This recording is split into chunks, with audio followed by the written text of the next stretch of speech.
Pemirsa, kembali lagi di Ngopi bersama Chef Tafib ya. Kita lanjutkan, kita bahas tentang bagaimana era digital saat ini begitu kental sekali pengaruhnya ya. Pengaruh baik ada, pengaruh tidak baik lebih banyak. Nah, dengan berbagai macam karakteristik ya dari platform-platform ataupun muatan-muatan yang ada. Dan tentu saja itu mempengaruhi dan itu menjadi tantangan tentu saja. Bagaimana menyikapi ini?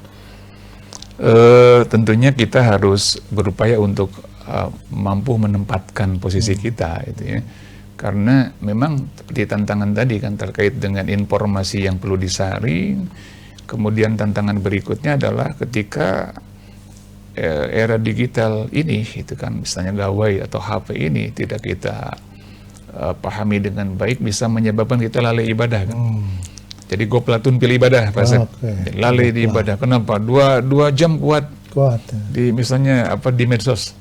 Semalaman kuat, gitu kan. Ketika untuk sholat 5 menit susah. Nah, misalnya itu kan bagian dari sebuah tantangan terhadap ibadah. Kaum muslimin menjadi lupa sholat, kaum muslimin menjadi lupa membaca Quran, kaum muslimin menjadi lupa berzikir kepada Allah. Karena asik dengan gawainya, dengan hiburannya. Karena sekarang akses mudah hiburan itu kan mudah sekarang. Dulu ke bioskop harus jalan dulu. Kalau sekarang enggak.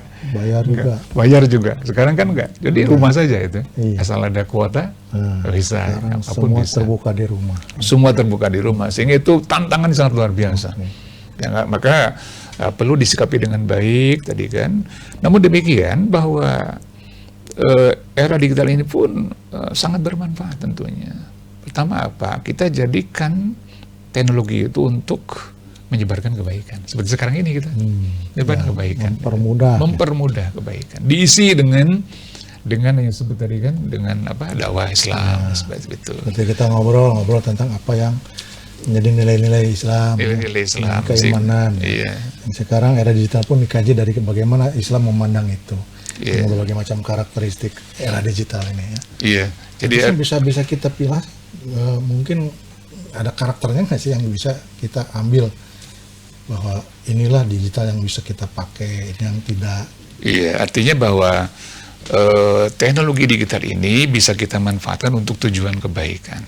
Untuk tujuan kebaikan. Kemudian bahwa kita mampu memverifikasi informasi, sekaligus kita juga mampu menjadikan teknologi ini untuk sesuatu yang positif, gitu kan? Sehingga dijadikan alat untuk berdakwah, kemudian alat untuk memberikan edukasi kepada umat, gitu, terkait dengan tadi misalnya tentang sholat, tentang cara baca Quran yang baik. Itu. Sekarang kan mudah ya, kalau mau bimbingan baca Quran pun ada berbagai macam lagu. Itu kan itu. Alhamdulillah kan itu. Itu kan bagian dari positifnya perkembangan era digital ini. Cuma sayangnya yang begitu itu jarang dibuka. Jarang dibuka. Itu yang menjadi masalahnya itu. Jarang dibuka. Dan jadi kurang diminati. Iya, dan endorsementnya juga kurang tuh dari penyelenggara tuh. Kalau yang lain kan muncul ke halaman kita gitu kan, sering muncul. Ada niat kan mereka mengingat. Jadi kalau laman-laman yang baik itu biasanya dicari gitu. Kalau yang tidak baik muncul langsung muncul.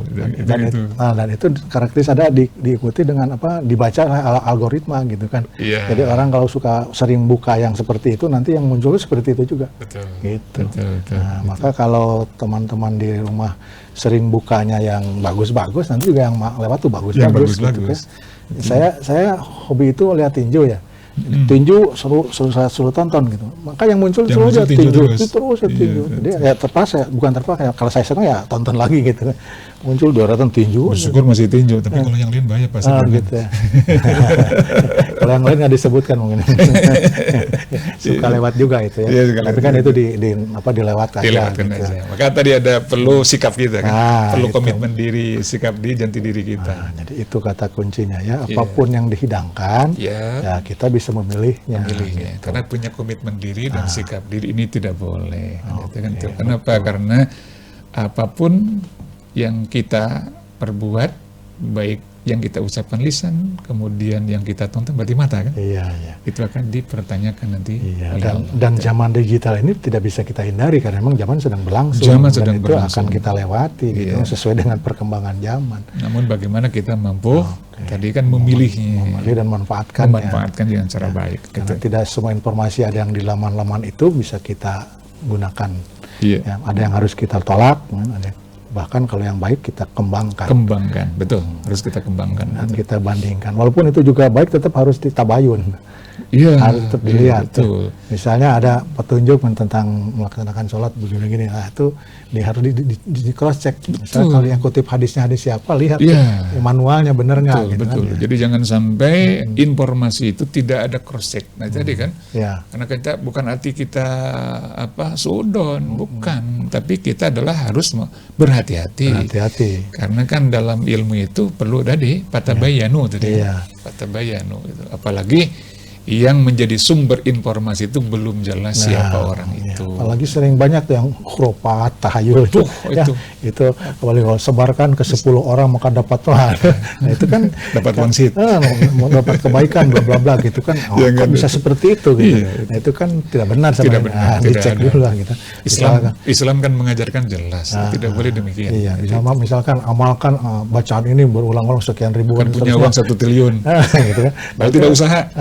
Itu kan itu harus dikonsek benar nggak sih kalau kalimahnya benar gitu kan, kalimatnya benar bahkan dia seolah mengutip hadis gitu. Itu bahaya kan itu mengutip hadis, mengutip ulama katanya, padahal ternyata bisa di cross check di Ulumuddin tidak ada seperti itu. Di cross check di Minhajul Abidin tidak ada, bisa di cross check misalnya dia mengatakan ini dari Imam Syafi'i, di cross check tidak ada dalam kitab Alum, maka tadi perlu tabayun. Perlu tabayun. Saya karena juga suka menulis, suka kadang-kadang bertanya juga ke AI gitu. Betul. Kan tentang landasan teori dari referensi gitu. Betul. Dari apa banyak. Nah, saya suka cek juga di manualnya. Kalau disebutkan misalnya karyangan si Anu ya tahun sekian terbitnya, saya buka cek benar ada, nah baru itu jadi kutipan. Jadi kutipan. Gitu. Terkadang juga tidak ada.